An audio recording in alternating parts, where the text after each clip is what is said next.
सांप खावेगो चूहे के, सांप के खावेंगे गिद्ध। जे ही नियम दुनिया को, कह गए साधु सिद्ध। These are the words that conclude Abhishek Chaube's bandit drama Son Chidiya. Set in the ravines of Chambal Valley, the film is a commentary on caste divide, patriarchy, and the chain of violence. The protagonist Lakhna Singh is on a mission to escort a woman and a child to safety. This premise is reminiscent of Alfonso Cuarón's dystopian thriller Children of Men, where the protagonist Theo has to escort a woman and her newborn to safety. Upon careful study, you will realize both the films have striking similarities in ways more than one. And that will be the focus of this video essay. We will try to glean the parallels in these films, the plot elements, structure, themes, and see how they are fit into the setting of each film. Let's start with the protagonists and the worlds they live in. Lakhna is a bandit haunted by the demons of his past. He is disillusioned with the ideals of his gang and wants to exit with a clear conscience. पहले ऐंठ का काम लगा था तो बागी हो रहा, अब शर्म से आता है। Theo Farron lives in a dystopian world where women have become infertile. It is a world without any future and Theo drifts aimlessly through life, counting days till the end.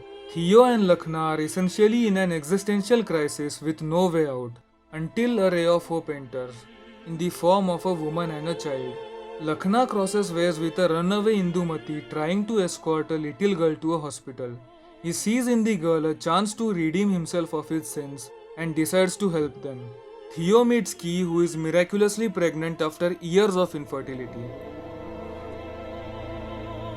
Jesus Christ. He sees in her a hope to restore normalcy in the world and chooses to escort her to the Human Project, which is more or less like a healthcare and research group.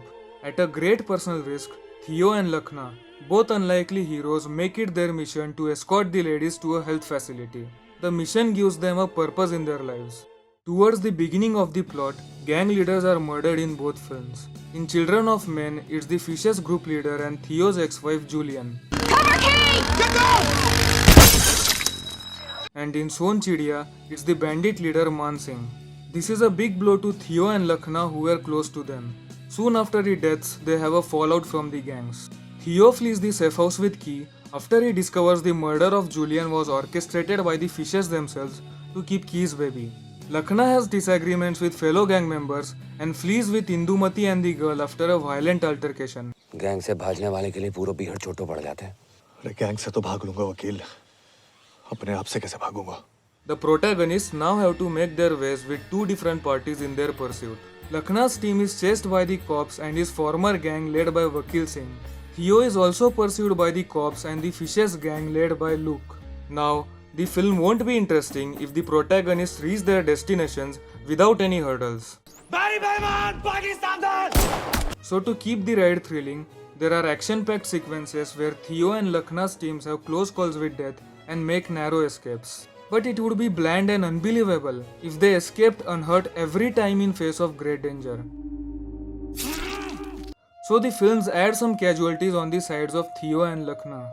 From a writing perspective, these deaths and their after effects heighten the drama at certain intervals and keep the film engaging. Also, deaths like those of Jasper and Miriam, who sacrifice themselves for the greater good, turn up the emotional quotient. Now, how does the climax look like?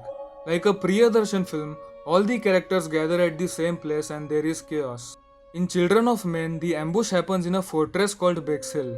In Son Chidiya, it also happens in the ruins of a fortress. A bloody gunfight ensues between the parties that were chasing the protagonists. Cops versus Fishes and cops versus bandits. Trapped in midst of the gunfire, Theo and Lakhna shield the ladies and make a way out dodging all the bullets. And with that, Theo and Lakhna's missions are a success. They feel liberated and embrace death knowing their existence has contributed to the mankind.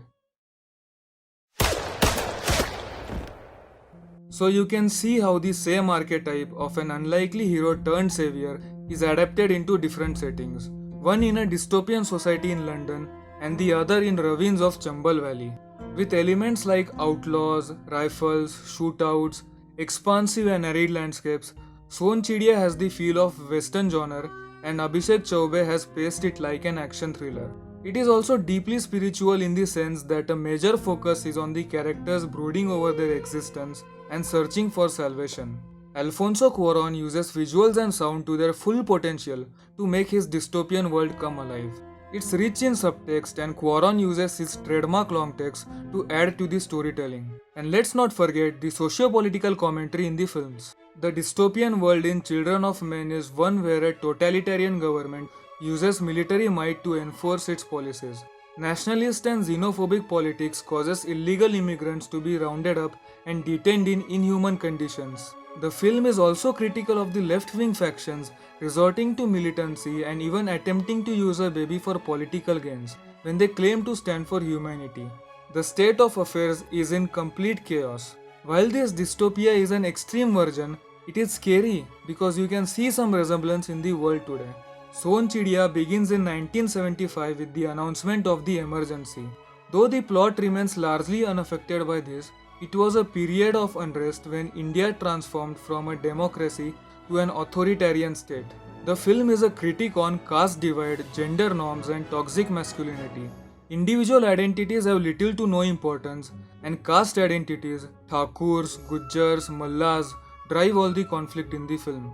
Beyond the caste conflicts, women are the worst victims in the patriarchal setup. The character Fulia, obviously based on Fulan Devi, says it in the most hard-hitting line from the film. जब बामन ठाकुर बनिए शूद्र मर्दन ताई होवे है औरतन की जाति अलग होवे है जो सबसे परे है सबसे नीचे. While women remain the worst victims, the film also shows how toxic masculinity ends up being disastrous even for men themselves. Lastly, it is children who maintain the balance in the world.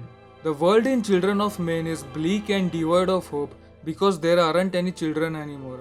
Lakhna's world is full of remorse because he accidentally murdered children.